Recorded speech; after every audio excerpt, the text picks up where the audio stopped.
Thank you, Dr. French.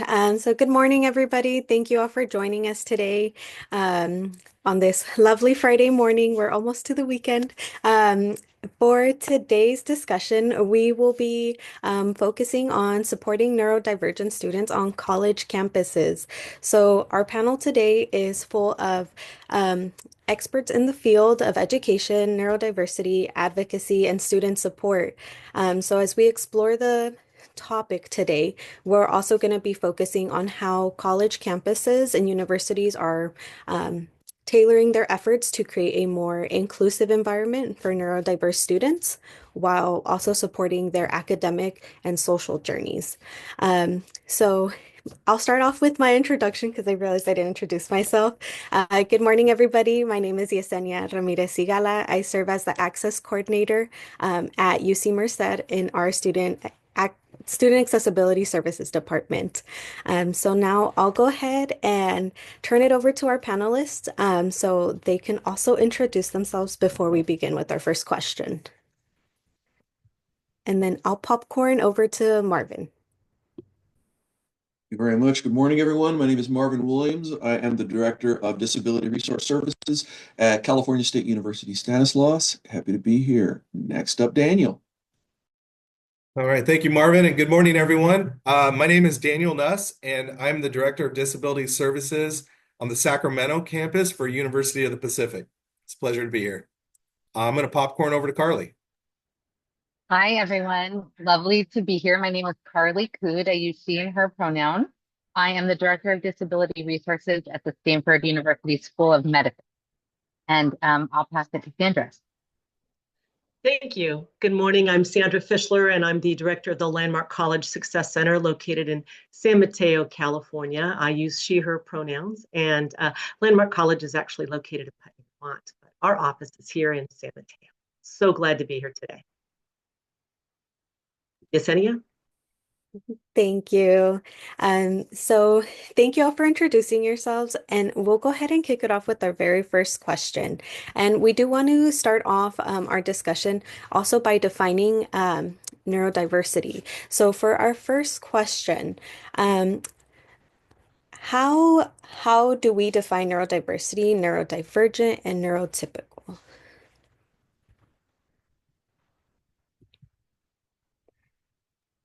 And then I will open it up to one of our panelists, Sandra or Marvin, if y'all want to jump in. Sure. Thanks so much, Yesenia. Landmark College, I mentioned, is in Putney, Vermont, and the Success Center here is in California. We're not a clinical environment or medical environment, so keeping that in mind. Right now, there really is no exhaustive definition of any of the terms, but I'll attempt something here. So neurotypical is what society may consider typical brain development and cognitive or intellectual functioning. Thinking, behaving, processing information would be typical. It's often used in the context of neurodiversity, and it refers to the recognition and acceptance of just natural variations in the brain function. And it's individuals who don't experience any significant challenges or differences in their brain function. And neurodivergent. So neurodivergent is what society may consider atypical. It's atypical brain development and brain functioning, dyslexia, ADHD, autism, dyscalculia, other learning challenges of this would be considered neurodivergent, and it really refers to individuals whose brains process information, they learn and behave slightly differently from what may be considered generally typical. So again, I mentioned a myriad of learning differences that can be included in that category, such as dyslexia, ADHD, autism as well. So those are some key things. The neurodivergent individual may experience challenges, but they may also have quite unique strengths and perspectives as well. And again, the term emphasizes that it's just a natural variation of brain function and not a deficit. Neurodiversity is really all of us, and all of our brains function differently. Dr. Nick Walker offered as complete a definition as I've found. He describes neurodiversity as the diversity of human minds, the infinite variation in neurocognitive functioning within our species. It's not biological. Excuse me. It's biological. It is not a movement or a perspective. It's again still an evolving definition. And it simply refers to the reality that there's diverse minds and brains exist, and it's a biodiversity. Thank you.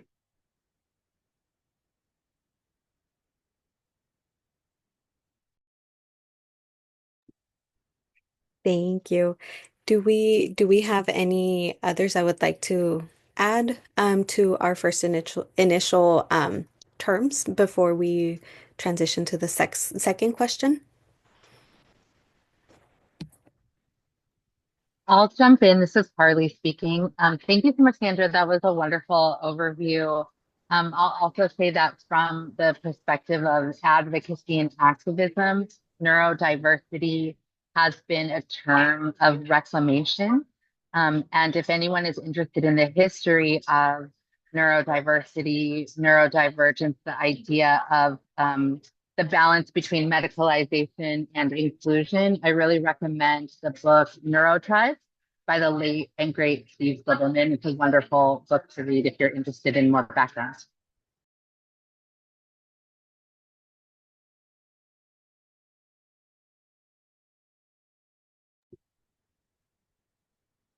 Thank you both for providing and setting the foundation for a lot of what we're going to be focusing on today.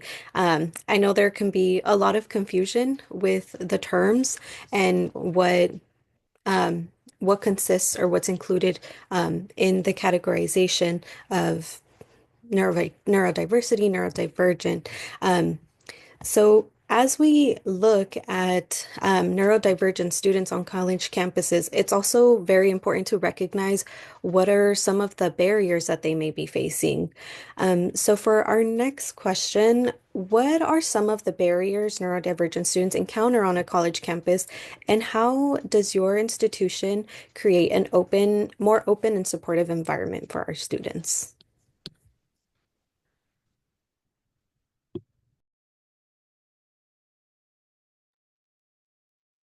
Hi, this is Daniel Nuss. I'll go ahead and jump in. So, I mean, I think we're probably all aware that there are, some of the traditional barriers when you think about access. But what I wanted to focus on today is that, there's really, when we're looking at it, the culture of our institutions can play a big role.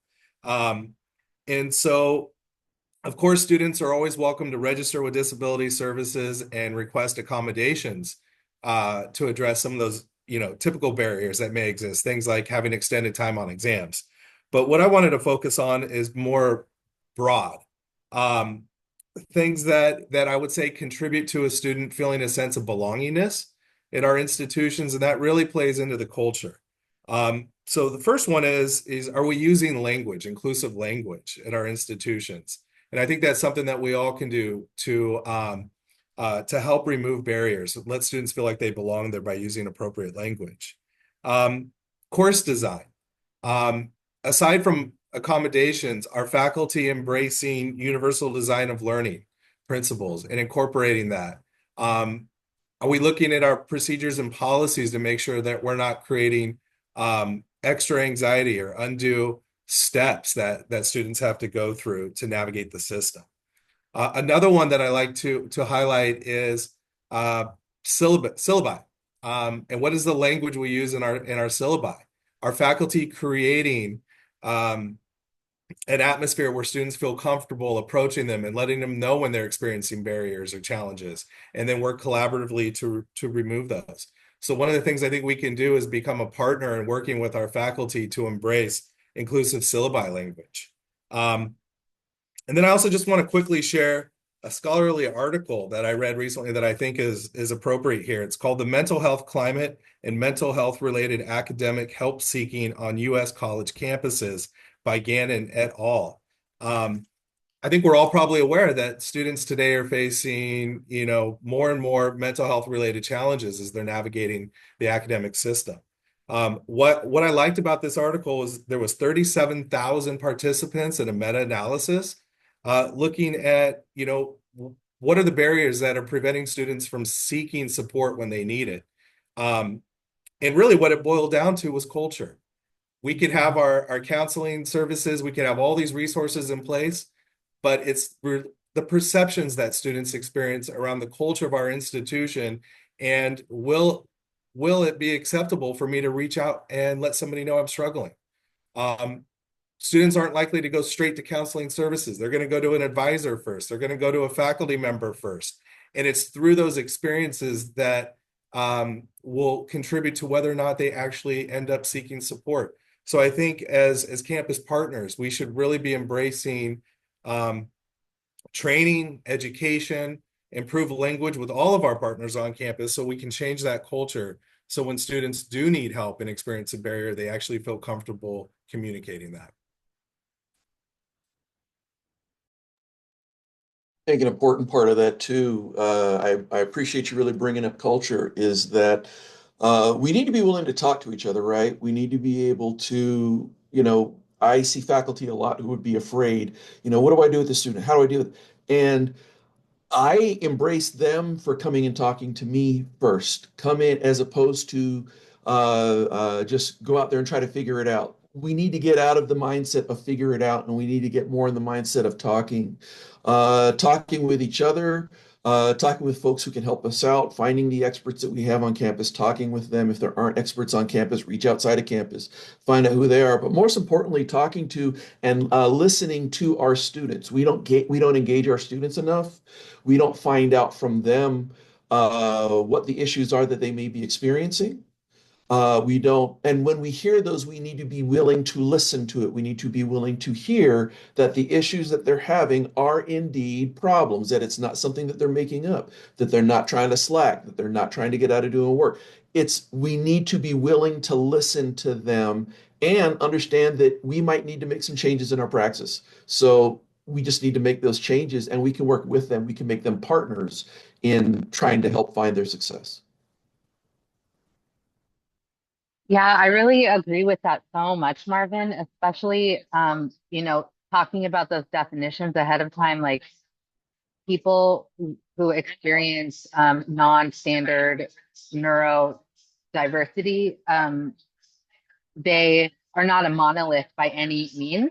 To people with ASD, or to people with ADHD, or to people with complex post-traumatic stress disorder are not going to have the same barriers or experiences. And so believing students when they tell you what's going on with them is so essential to my practice. I could not do my work, but if I brought skepticism to conversations, I just have to start from a place of belief. And the other thing that really is resonating for me right now as I'm thinking about all this and listening to is that in graduate programs, especially, and that's where I work, is only in graduate professional education. There is a not so hidden curriculum of professionalism. And what does professionalism mean? And sometimes in medical education specifically, there are technical standards related to social emotional attributes and emotional regulation and executive functioning. And some of the very things that can really show up differently for people with neurodiversity.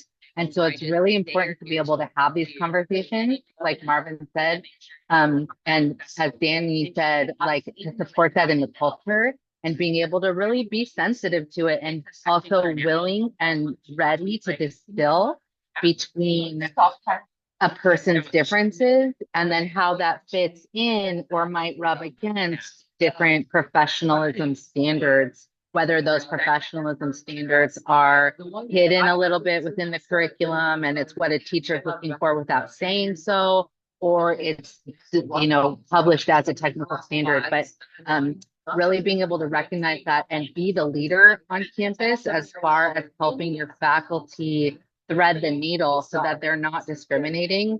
I find that really important. And in order to be that leader, you have to have the buy-in. So it's like all of these things all together, the conversation and the culture. And that's what I personally love about my work.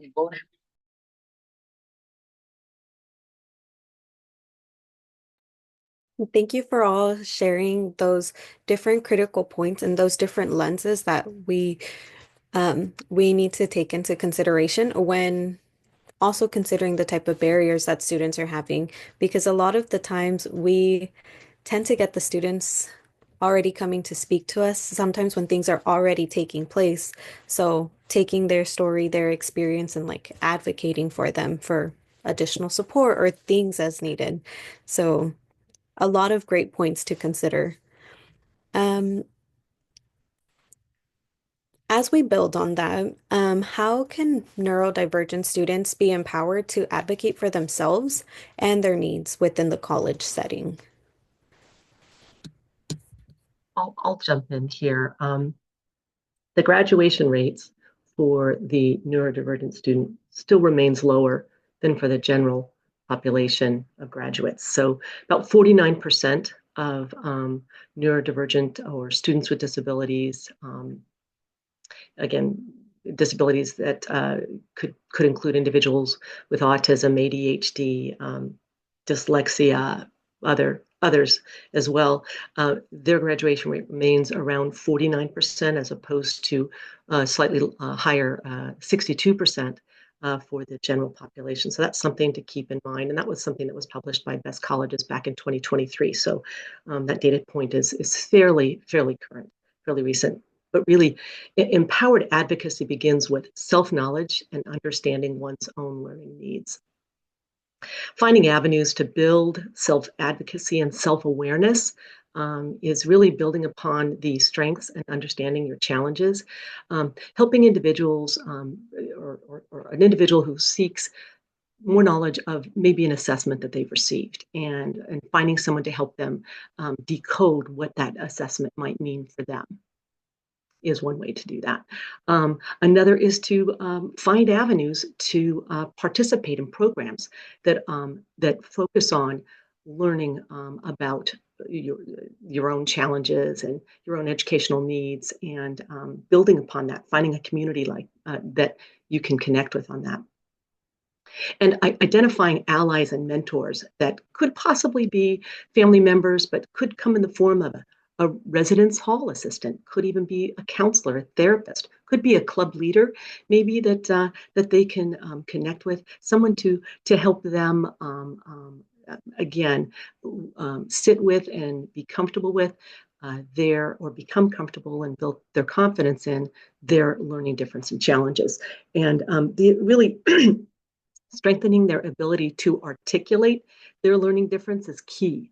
And maybe even finding opportunities with those allies and mentors to role play on how to articulate their learning needs can be essential to building that empowered advocacy for themselves. So again, self-knowledge and then understanding their own learning needs. Great. Thank you, Sandra. I completely agree with that. A few things that I may want to add. Of course, we want to kind of go back to culture is foster an environment where self-advocacy is supported and in a way even expected. When thinking about some of the traditional age undergraduate college students coming from high school, this is very different for many of them where they may not have had to self-advocate. So I like to be very specific and have a conversation with them and outline, here's some of what I would expect, and here's what's expected of you. Help them learn to navigate the system, right? Many of them aren't sure how to navigate. As simply as letting them know you have to ask for accommodations. If you don't understand that, I'm here to help you.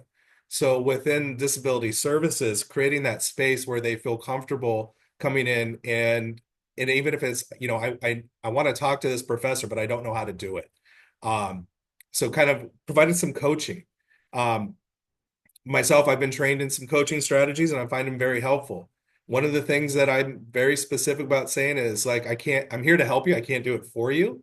And remind them that this is your life. This is your academics. This is yours. Let us know when you need help. There's a lot of resources available, but nobody will know unless you tell somebody you need that help. But that also plays into helping them understand what are the barriers they may be experiencing. What is their disability, right? Some other things that I think could help are, conversations around technology and other accommodations. Let them know that it's okay to take advantage of resources that are available to them. As a leader in the field and on our campuses, we need to encourage and support that culture of empathy as well. One thing that comes up is if a faculty member, somebody thinks that accommodations are an unfair advantage, and they kind of exude that behavior in their class, the person is going to feel less comfortable going and self-advocating. So we really need to be leaders in that area and help others understand. And encourage communication. That's one of the things I hear from partners on campus, especially since COVID, is that students don't initiate communication, either effectively or frequently. So I encourage that to take communication. If you don't feel comfortable with it, let us know how we can help you do that. And then again, with the idea of referrals to other resources on campus. One thing I like to do is have those conversations with our partners in advance and let them know that we will be making referrals. And then when I make a referral, I'd like to refer to somebody by name. Hey, you should go and speak with Susan in the tutoring center. She will take care of you. And then when they go there, they can say, Danny asked me to come and talk to you, right? And then they feel more comfortable self-advocating for themselves. So those are some strategies, and a lot of it boils down to our communication approaches.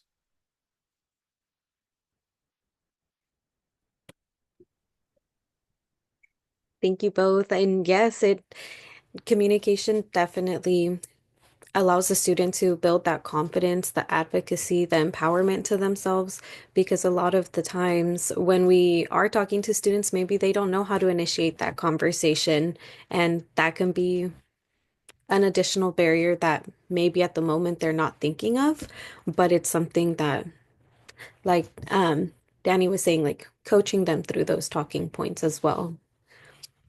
Um, What are some of the key strategies or approaches that um, colleges or universities can use to create and implement that inclusive environment to also help them navigate through their academic and social journeys? I'll jump in on this one. I think that uh, I really want to carry over a lot of what Sandra and Danny said on the from the last, because I think that's important, right? Students are going to, that self-advocacy piece is going to be really important. But we as institutions need to be welcoming to that. We need to encourage it. It's one thing to tell students, we want you to self-advocate, but if we're not receptive to that, that's a problem. So there needs to be a cultural change with that, to where, again, you're going to hear me ringing that bell a whole lot. We got to listen to our students. We got to listen to them.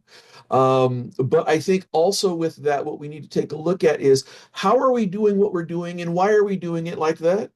If we have a practice that we've just always done because it's, we think that's just the best way to do it.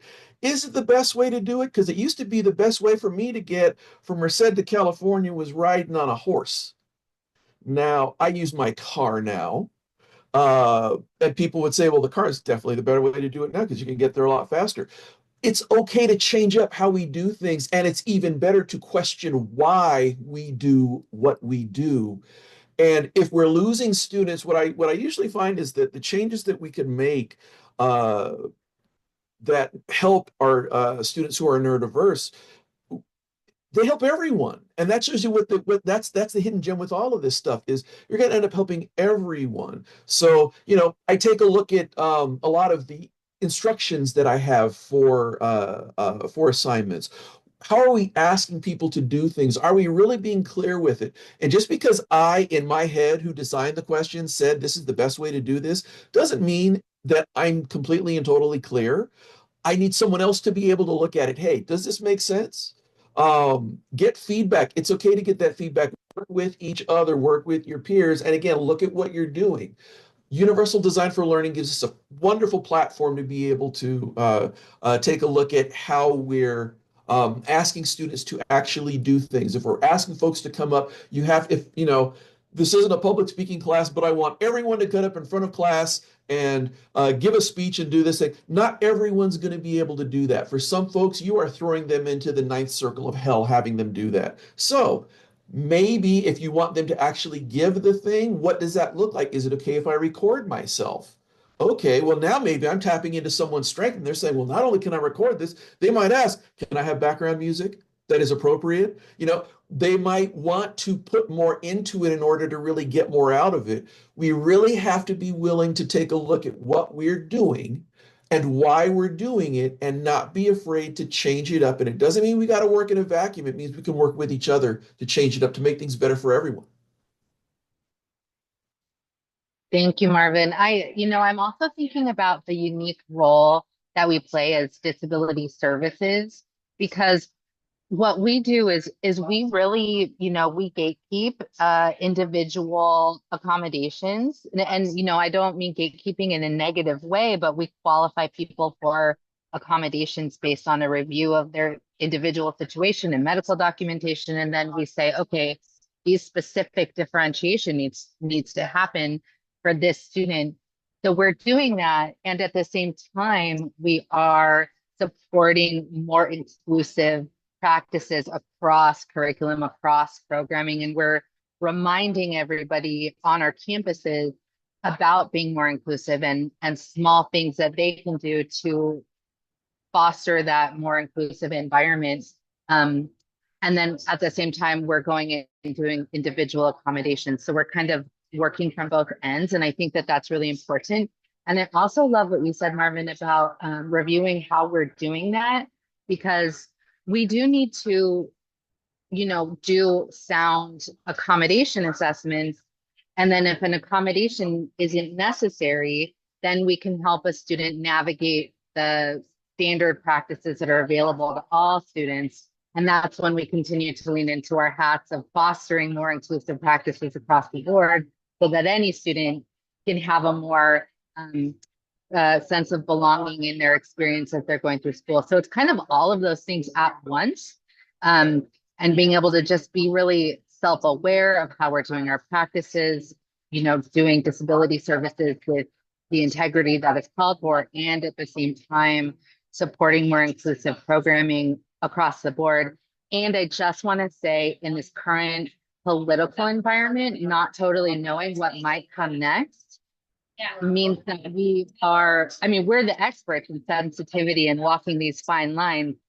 And because we're sort of like at this intersection of DEIA and we aren't totally sure what's going to happen next, we kind of get to shine right now, which is cool because we're going to still be upholding our compliance, which is not mutually exclusive from inclusion.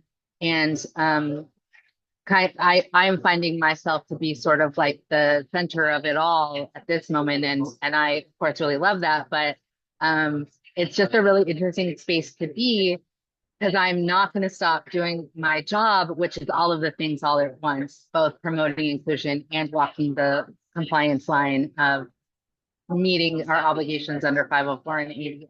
So that's my perspective on it. Yeah, thank you. I just want to share one other example. I think this kind of follows up to Marvin's point of listening to our students. And what was important to me was creating an avenue for us to actually have that direct feedback from students so we have an understanding. So a couple of examples that I've employed over the years. One was finding student volunteers who wanted to be a part of a panel similar to this, and with a target audience, for example, of faculty and academic leaders. And they could go through and share some of the positive experiences and negative experiences and open it up as a conversation with faculty. And when we did it once, there was so much that faculty learned. They took that information back and literally started modifying their courses and assignments and things based off that feedback because they just had no idea what those impacts were on students. But not every student feels comfortable getting in front of, a group like that. So about a year and a half ago, we created an assessment tool, a survey that was sent out to all students who were registered and gave them an opportunity to provide a narrative around things that they felt were barriers or What have been positive interactions, or what are direct examples of things that made them feel not included at Pacific? And then I was able to collect all of this feedback, take out any identifiable information, and had the student voices directly. And I created a document and was able to share that with our Center for Teaching and Learning and with faculty directly, um, direct quotes from students talking about both positive and negative experiences. Some of them were extremely profound, and faculty were shocked that students were experiencing that. So I just encourage you to think of some creative ways that you can capture those student voices and student experiences to share with the broader community.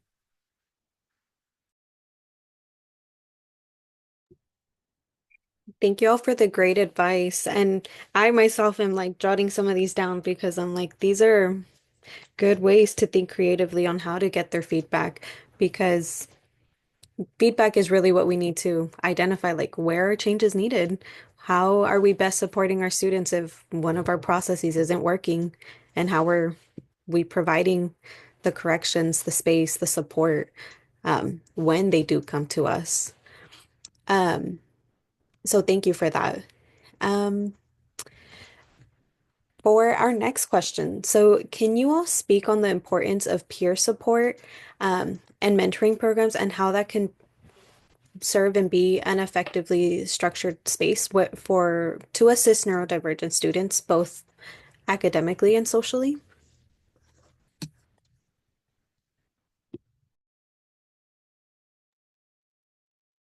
Hi, yeah, this is Daniel again. Just quickly, I'll start off by saying I think it's important when we're meeting with students for the very first time, and whether that be that interactive process where we're typically focused on what are the barriers, what's the accommodation needs, things like that. But I like to stop and ask directly, what are your interests? What are your hobbies? What are some things that you've enjoyed doing prior to coming here? And they usually get excited and open up, and then encourage them. Have you looked at those similar opportunities here on campus, whether it be clubs or other organizations that you might be able to get involved with? So it's something outside of the scope of disability to get them connected right away, whether it's gaming. We have a new gaming center on campus that students are excited about. So that's one way I like to start is trying to get them connected. And that's not a structured mentoring program, but that's getting them connected to the social elements of an institution right from the beginning.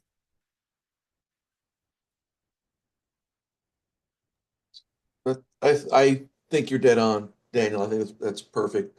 I think that when I hear about this and I think about like peer support groups, I keep thinking about, well, friends, where we need to, how do we enable, how do we help folks make those friendships, especially coming out of the pandemic. We've got so many folks who are used to being isolated, used to feeling isolated. Now they're having difficulty coming out of that. I think that what we need to be able to do is we need to create those opportunities to help folks be able to develop some of those relationships, understanding that there's an additional layer of difficulty that disability um, uh, can impose, uh, especially if there seems to be any kind of uh, any sort of difference in behavior or anything where someone might say, well, you're not acting like the rest of us. We still need friends. People still need friends. They still need connection. And I think that we need to really that it is important to be able to foster that, because we talk about how, well, the students spend the most time with the faculty. That's not true. The students spend the most time with each other, and we got to recognize that. And so if they have those folks, if they have their classmates that they can connect with, if they've got their friends from on campus that they can connect with, and they can feel like they're themselves, like they're not, the spotlight isn't on me and I've got the neon sign above my head. So if I can just have that quote unquote normal college experience, then it's going to help me with being able to open up and ask questions and do more and really come into my own. It's that it will encourage that development, that social and that psychosocial development that all students are undergoing, or they should be undergoing.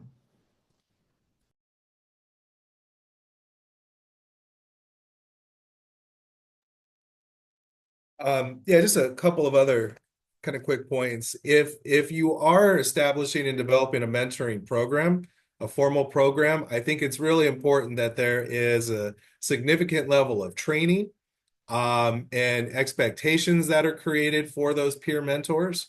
And it's really important to make sure that they know their role, because it could quickly, become problematic if they try to take on certain roles that go beyond what would be appropriate. So I would just caution anyone to make sure that there's a clear structure in place for that. Now I've had a lot of experience developing kind of like social connections programs for students with autism, for example. And what I felt was important with that is to create collaborations with other campus partners, such as your counseling center, because some things may come up where a trained therapist may be necessary to help navigate a particular situation. So really be thinking about that structure. Now, for social kind of opportunities, I think it's important to hear from students and again, use assessment in developing those social opportunities. A surprise for me, and one of my colleagues did a great job. We planned a couple of events and we get like 2 or 4 people to show up regularly. And she had the idea of creating an assessment tool and send it out to our students. And what would you like to participate in? What would you like to go and do? And one of the top answers was crafts and games. And I never would have thought about crafts as a social inclusion opportunity. So we restructured the events and all of a sudden there's 18, 20, and 25 people showing up. But we had, and also asking them what day and what time works for you instead of what works best with our schedules. Um, and nice, Dave. And so I think it's important that we ask the students, what do you want to be a part of?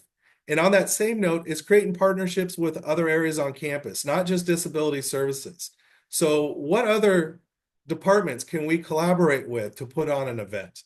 And maybe we host it in their space. So this is helping students get connected in places around campus, not just a disability services related event.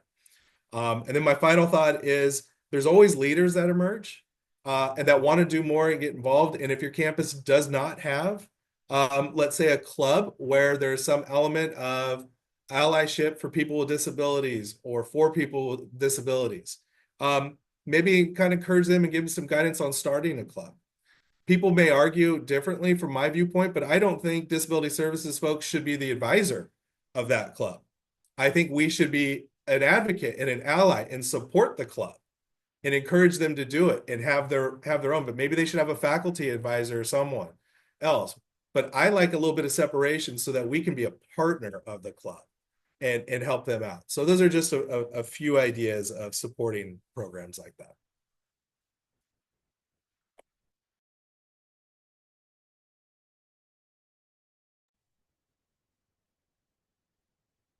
Thank you both for providing those examples. I think definitely thinking outside the box when trying to meet with our students, seeing what works for them, and definitely I think seeing their availability because students' availability can be very different. Students can have a routine that they follow, and if being on campus for X amount of hours or them wanting to get involved, but the timing, the dates don't work out, that there's already things that may be like falling out of their routine to consider. Um, so as we think about their involvement, I think it's also important to think about the places they're transitioning from, whether it's a community college or from high school. So what can be done to better support students during their transitions? In terms of academic preparedness, but also social adjustment. I can certainly share here. It's really important to remind the neurodivergent student that they are or they can be the expert on themselves. They're not going to outgrow their learning difference. With that in mind, unlike high school instructors, yard people, most individuals know that you have a learning difference. And on a college campus and higher education environment, they're not going to know. Nobody's going to know unless you specifically tell them and ask for that support or accommodation, whatever it happens to be, or even if you just want to share about your learning difference. It's interesting that the National Education Advocacy Institute offered that individuals who wait till after their initial year at college to ask for supports are 3.5 times more likely to complete their program greater than 6 years. So it extends it longer, so more costly, and certainly uh, taxes anyone in their determination to complete a program. So with that in mind, really supporting the neurodivergent student during that transition from, say, high school to college in the academic area specifically. And Daniel mentioned this earlier about building a skill set, explicit skill building within the area of executive function. Executive function tends to be a challenge for many neurodivergent individuals, not all, but many. And when I say executive function more specifically, I mean the areas of time management, organization, task initiation.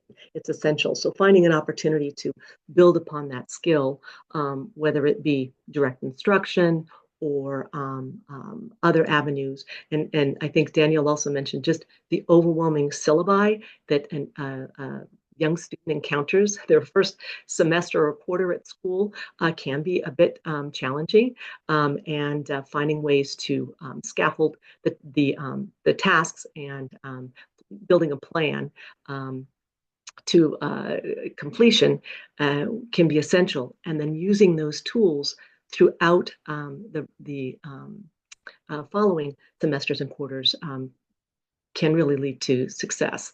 Aside from that, finding avenues, perhaps not everyone needs this, but identifying avenues for assistive technology.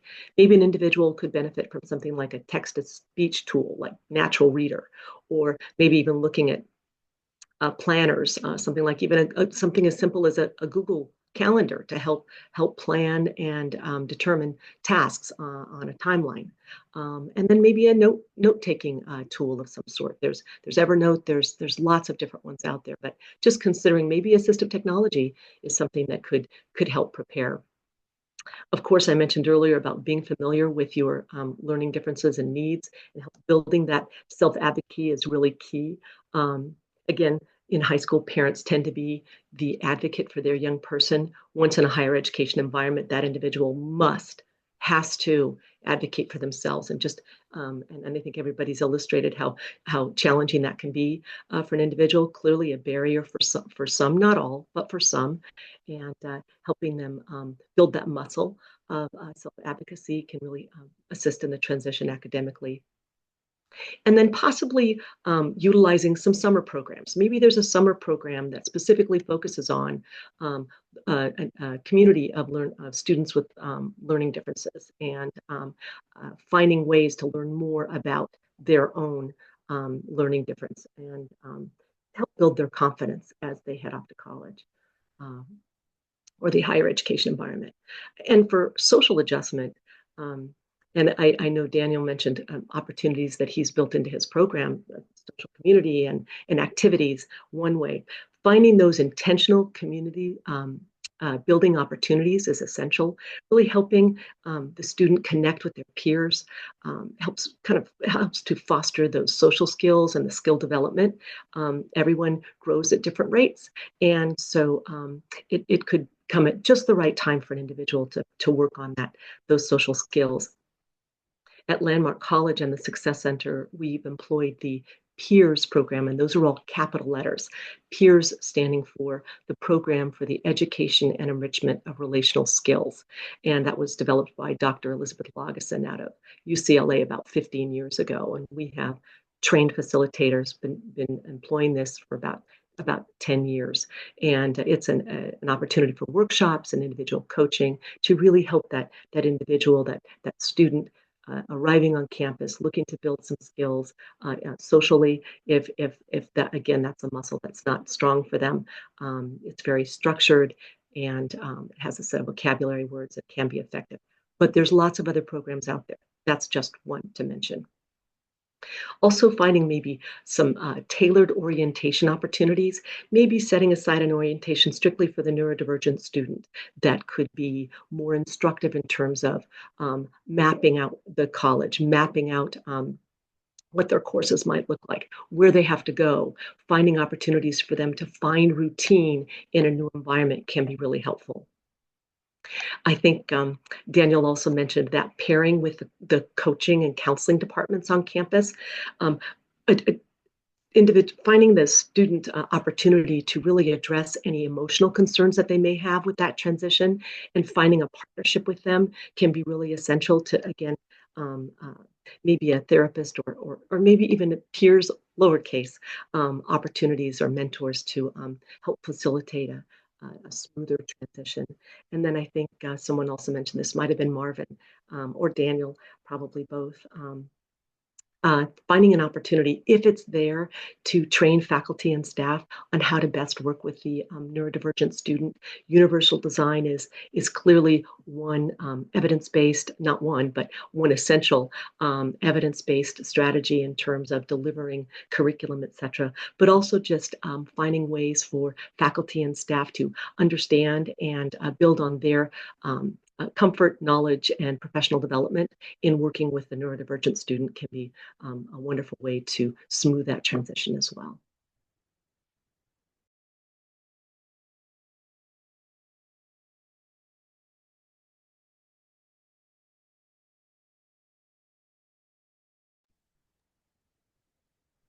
Just say that was well said, Sandra.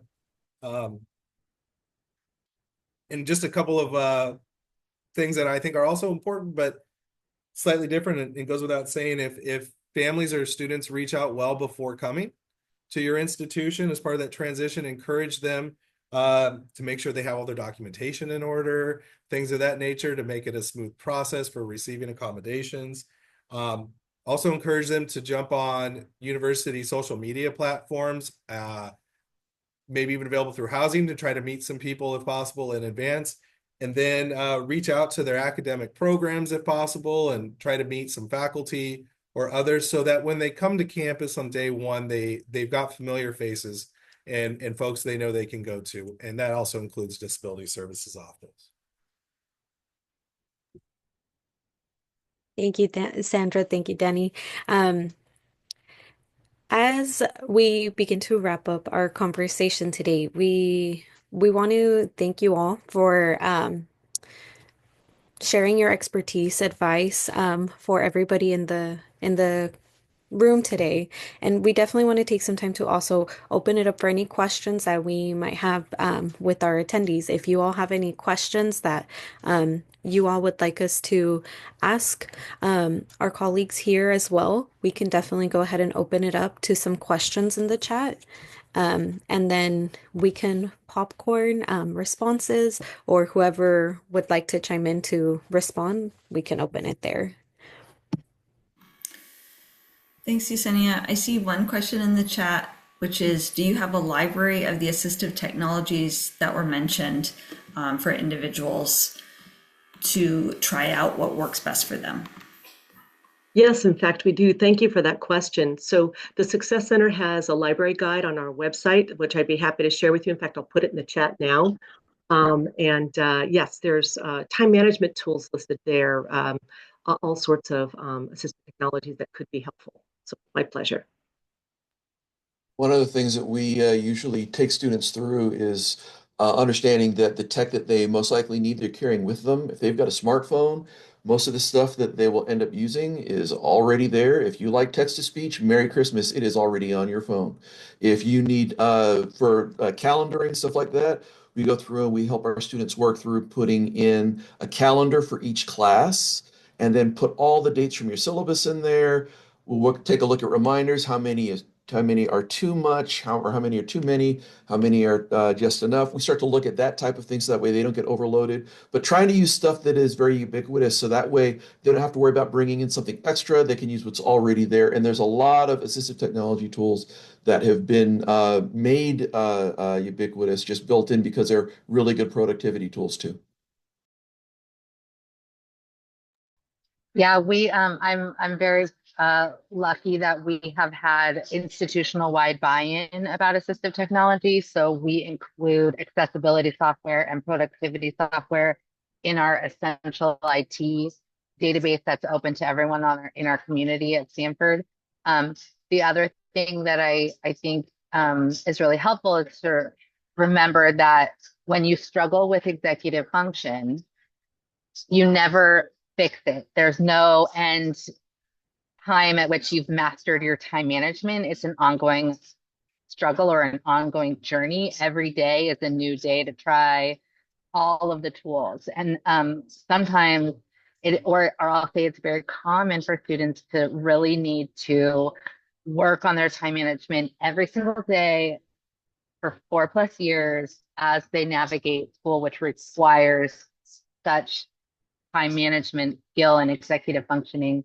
So that really might be where a student will always struggle, and just being, not only okay with that, but normalizing that and letting people like come forward with their difficulty with it, I think is really important, because in struggling with time management and executive functioning, we also need to like forgive ourselves when we have a bad day, because they will inevitably happen, or a bad week, and the snowball effect of that.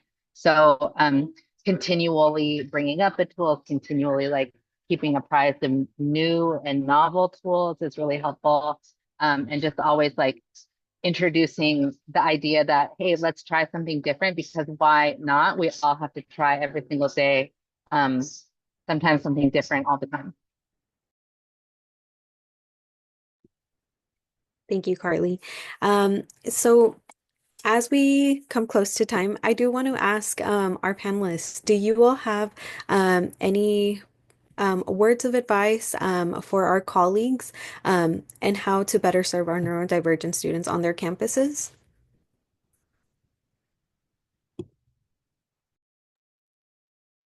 Yeah, hi, sorry, Sandra.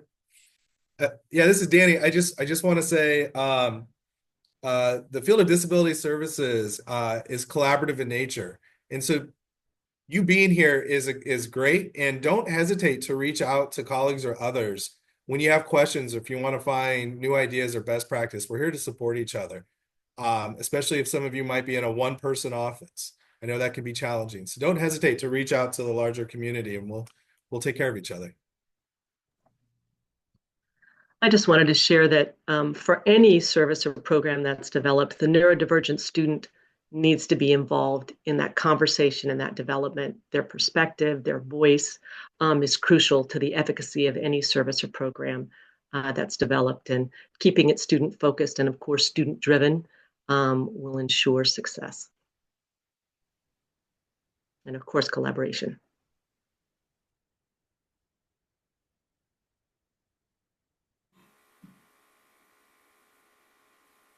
I see one other hand raised. Felita, if you would like to ask your question.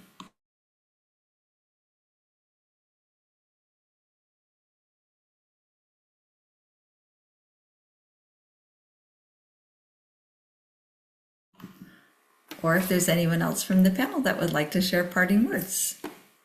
Can you hear me? Oh, now we can. Thank you.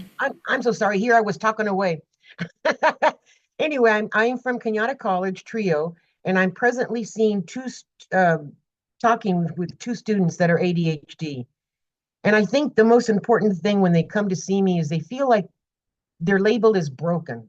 And I assure them that they're not. That oftentimes ADHD, they probably have a higher IQ. They have a tendency of talking perhaps faster. They can grasp things quicker, and it irritates people. And I love the fact that you brought up that we need to get them to learn tools to deal with these things. It is a lifelong journey. And once the tools are instilled, it will make their lives so much better with time. And I push time management all the time. I tell them, be considerate of your brain. You cannot hold everything up that's in there, that you just can't. Dump it on a list. Dump it on a list so that you can see, that you can free up space. One thing with ADHD is that there's thoughts, a gazillion thoughts that are going through the mind at just such a speed that's incredible. And writing it down really does seem to be helping them. All I can do is suggest, because I can't make them do it or anything else. Another thing I'm finding is that they're very hesitant to go get help. Now, my supervisor has made me the connection for our disability department, and for anything that the accommodations are needed. And what I'm going to be doing when I come back is assisting both of them to go and see what type of accommodations they can use, because they don't even know what's available, you know. So anyway, I'm just so grateful for what you're putting on today. Truly, I hope to see more. Um, and there's a lot more ADHD out there, and not neurodivergent than you can possibly imagine. Okay, bye. Thank you, Flida. Thank you, Plita. And thank you all. Thank you to our panelists for sharing their expertise again, sharing recommendations, their experiences that they bring into our space, and for being part of this important conversation. It's important to keep this dialogue open to make sure that we're meeting the needs of our students, but also advocating for students and communicating with faculty, staff, administration on how we need specific items to best support our students. But yes, thank you all for being here. And I will go ahead and hand it back to Dr. Heather French for our closing words. Well, I just want to echo both your comments, Yesenia, and the participants who are dropping all of their wonderful words of gratitude in the chat. And I want to just really thank so much Carly, Marvin, Daniel, and Sandra for sharing your expertise with us. Thank you all for being here on this Friday. In the last minute, I want to just share briefly with you all. Again, if you are interested in learning more about NASPA or NASPA Northern California, or NASPA NorCal as we call it, myself or David Crafts here on the call would be happy to connect with you, and we'll go ahead and put our emails in the chat. And finally, if you are in the Northern California region and you might be interested in joining up with NASPA NorCal for some of our summer networking series, which will be happening primarily around the Bay Area, we'd love for you to stay connected.